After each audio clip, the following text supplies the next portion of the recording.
Bonjour, seconde vidéo qui détaille les fonctionnalités principales de Logifote. Donc vous avez installé Logifote, vous pouvez maintenant retirer la clé de l'ordinateur qui ne sert plus à rien pour cet ordinateur puisque le logiciel est installé. Vous ouvrez donc Logifote. Vous avez vos deux parties, enfin, éventuellement la partie jeu qui apparaît. Et vous avez la demande de code, c'est pareil, qui a peut-être été désactivée, qui apparaît. Donc vous tapez votre code, ou la touche est déjà apparue, vous cliquez dessus.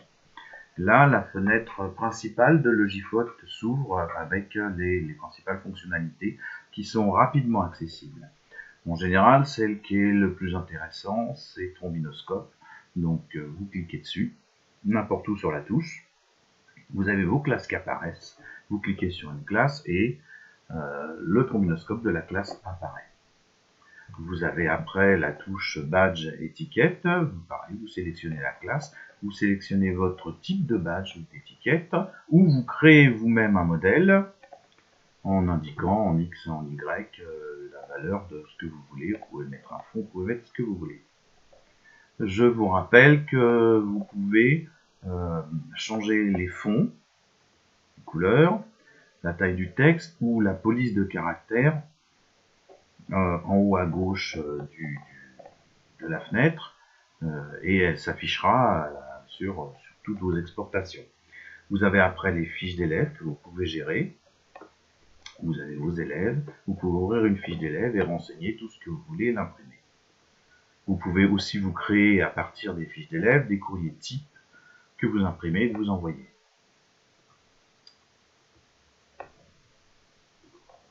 Vous avez la possibilité d'imprimer des listes.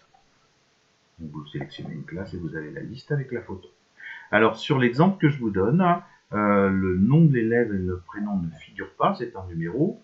Mais si vous nous avez donné avant la prise de vue un fichier Excel avec le nom, le prénom et la classe, tous ces renseignements seront bien entendu remplis. S'ils ne le sont pas et que vous voulez le faire malgré tout, vous pouvez soit aller sur chaque fiche d'élève et remplacer le numéro par le nom, ou vous pouvez ouvrir cette touche en bas qui vous permet d'afficher un tableau.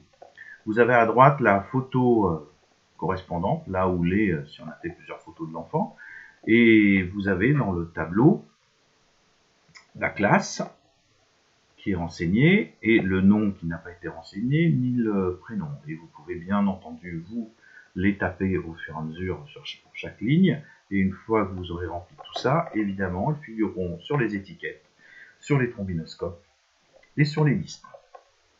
Donc facilement, vous pouvez remplir les noms et prénoms des enfants si vous ne nous avez pas donné de fichier Excel avant la prise de vue.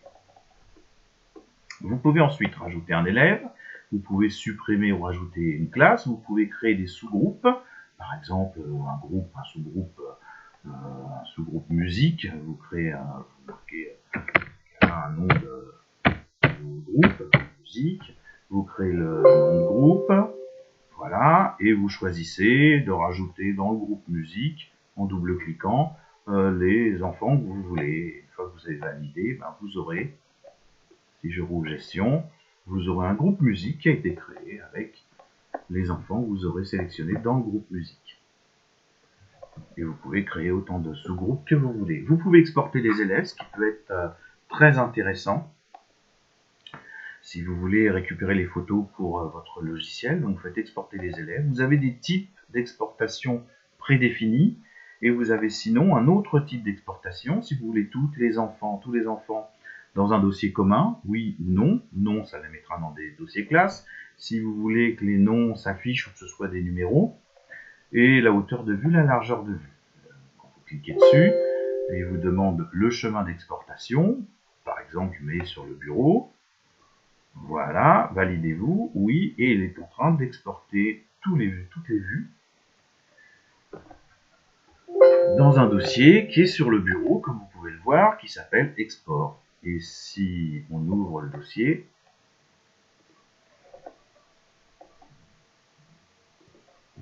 vous avez à l'intérieur vos classes, et même d'ailleurs le dossier, le dossier musique qu'on a créé tout à l'heure, et dans vos classes, vous avez les élèves correspondant en classe. Et vous avez créé une exportation très rapidement.